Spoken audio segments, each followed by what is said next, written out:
अस्सलाम वालेकुम। तमाम उम्मत मुस्लिमा खुसूसन पाकिस्तान और ज़िला मानसरा की आवाम को ईद मुबारक हो। अल्हम्दुलिल्लाह आपकी ईद अच्छी गुजरी होगी।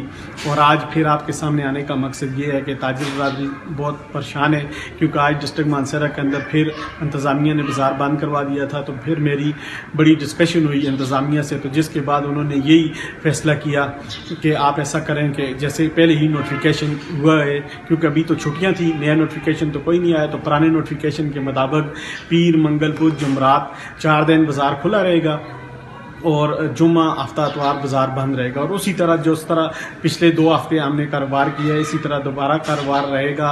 जो 4 दिन बाज़ार खुला रहेगा, सारी बाज़ार दुकानें खुली रहेंगी, और जो 3 दिन बंद है, जिस तरह पहले ही बंद था उसमें उसी तरह बंद रहेगा। तो टाइमिंग भी उन्होंने अब वैसे ही पहले वाली कर दी है, जैसे 8 से 4 था, लेकिन अभी अल्हम्दुलिल्लाह 8 से 5 का टाइम है। तो आप ये नए नोटिफिकेशन तक आने तक आप इसी पे अमल दरामद करते रहें और अपना बाज़ार उसी तरह खुला रखें, और सुबह से इंशाल्लाह अपनी शॉप्स खोलें, और लेकिन थोड़ा सा उसमें एहतियात बरतें, SOPs के मुताबिक खोलें, सैनिटाइज़र और मास्क का यूज़ करें, और अपने घर का भी हिफाजत करें, अपने बच्चों की भी, अपनी भी। बहुत शुक्रिया।